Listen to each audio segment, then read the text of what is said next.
Hello friends, कैसे हैं आप सब। मैं आपका अपना साथी शिवशंकर मिश्रा लीगल दर्पण चैनल में आप लोगों का बहुत बहुत स्वागत करता हूं। फ्रेंड्स, आज मैं चर्चा करने वाला हूं कि एनजीओ हम क्यों बनाएं, एनजीओ बनाने से हमें क्या फायदा है, एनजीओ बनाकर हम क्या कर सकते हैं। तो इन्हीं टॉपिक पे मैं आज बात करने वाला हूं। तो इसे जानने के लिए वीडियो को लास्ट तक देखिएगा और वीडियो देखने के बाद अच्छा लगे तो चैनल को ज्यादा से ज्यादा सब्सक्राइब, लाइक और शेयर कीजिएगा। तो आइए फ्रेंड्स, जानते हैं सबसे पहले कि एनजीओ हम क्यों बनाएं, क्योंकि एनजीओ क्या होता है, एनजीओ बनाने का क्या उद्देश्य है।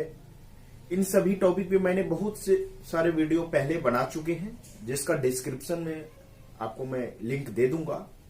लेकिन आज का जो टॉपिक है वो बेसिकली इससे रिलेटेड है कि एनजीओ हम क्यों बनाएं, एनजीओ बनाकर हम क्या कर सकते हैं। तो फ्रेंड्स, एनजीओ बनाने के लिए सबसे पहले आपका मोटिव क्लियर होनी चाहिए। यदि आप किसी काम को करने जा रहे हैं तो किसी काम को करने से पहले उसके बारे में आपको सोचना पड़ता है कि इस काम को हम क्यों करने जा रहे हैं, इस काम को करने के बाद हम क्या कर सकते हैं। तो सेम उसी प्रकार से यदि आप एनजीओ बनाने जा रहे हैं तो एनजीओ बनाने से पहले आपको ये उसका मोटिव जो है, ऑब्जेक्ट जो है क्लियर करना पड़ेगा कि आप एनजीओ क्यों बना रहे हैं। तो फ्रेंड्स, एनजीओ बनाने का एकमात्र उद्देश्य होता है, वह उद्देश्य यह है कि आप एनजीओ बनाकर जरूरतमंद आदमी को लाभ पहुंचा सकते हैं, उनका सहायता कर सकते हैं, उनका मदद कर सकते हैं। यदि आप ऐसे किसी आदमी को किसी प्रकार से फाइनेंशियली मदद करते हैं तो आपका रिकॉर्ड कहीं पे नहीं रहता है कि आपने उस आदमी का मदद किया है। लेकिन यदि आप कोई ऑर्गेनाइजेशन बना लेते हैं, एनजीओ बना लेते हैं, एनजीओ में जो भी हो, ट्रस्ट हो, सोसाइटी हो या नॉन प्रॉफिटेबल कंपनी हो, एनपीओ हो, तीनों में से कोई भी बना के यदि आप किसी व्यक्ति, जो भी व्यक्ति जरूरतमंद है, जिस व्यक्ति को जरूरत है फाइनेंशियली का या किसी प्रकार से, उस व्यक्ति को आप मदद पहुंचाते हैं, वो आपके रिकॉर्ड में रहता है।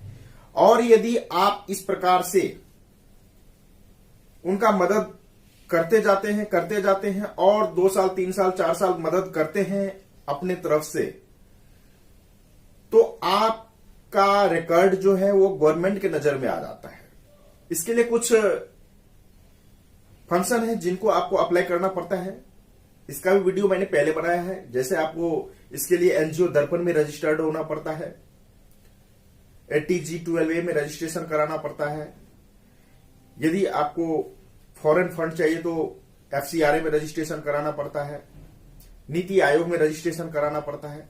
तो ये सारे इसके जो रजिस्ट्रेशन करने का जो नियम है, इन सभी में आपको रजिस्ट्रेशन करना पड़ता है।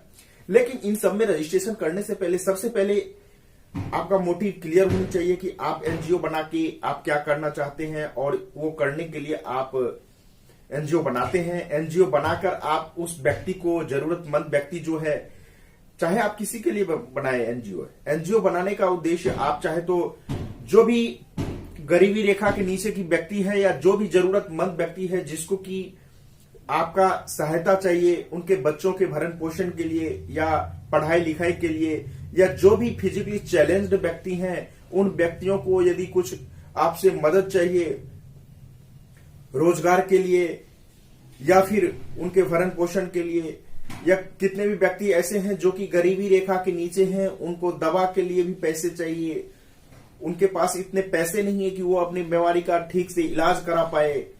तो बहुत सारे ऑब्जेक्ट हो सकते हैं, बहुत सारे उद्देश्य हो सकते हैं एनजीओ ओपन करने के।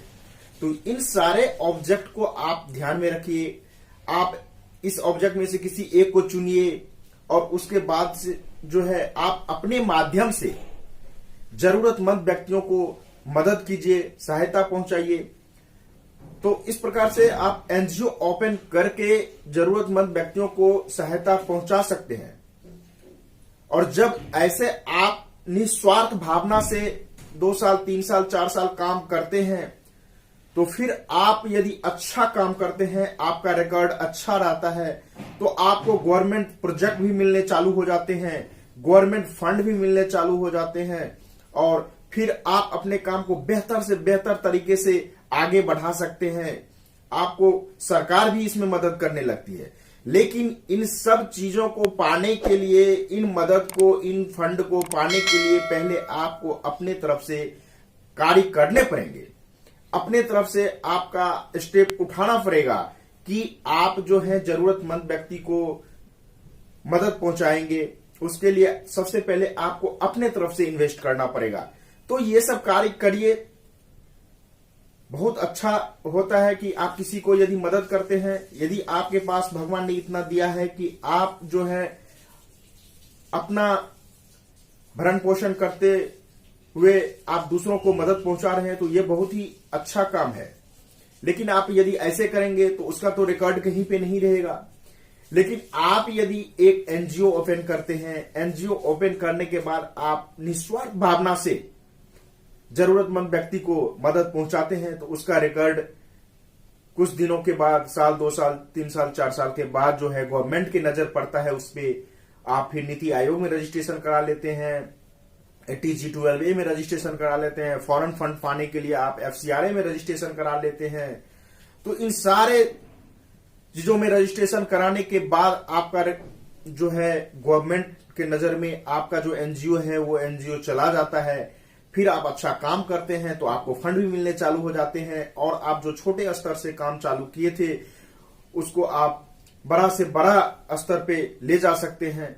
तो इस प्रकार से एनजीओ ओपन करने का एकमात्र उद्देश्य होता है कि जरूरतमंद व्यक्तियों को सहायता पहुंचाना, उनका मदद करना। तो मुझे आशा है कि अब आप लोगों को यह चीज क्लियर हो गया होगा कि एनजीओ क्यों बनाया जाता है। फ्रेंड्स, इससे पहले मैंने एनजीओ क्या होता है, एनजीओ कितने प्रकार के होता है, एनजीओ के जो प्रकार है जैसे ट्रस्ट, सोसाइटी या एनपीओ, इन तीनों में क्या डिफरेंस होता है, इन तीनों को रजिस्ट्रेशन कराने के लिए क्या क्या डॉक्यूमेंट चाहिए, सारे पे नीति आयोग का, फिर FCRA का, TG12A का रजिस्ट्रेशन के लिए मैंने सभी पे एक सेपरेट वीडियो बना दिया है। सेपरेट वीडियो आप उसको भी देख सकते हैं और अपने ज्ञान को बढ़ा सकते हैं। उसका डिस्क्रिप्शन में मैं लिंक दे दूंगा, आप उस लिंक पे जाके उस वीडियो को देखिएगा, आपको अच्छी से अच्छी जानकारी मिलेगा। धन्यवाद।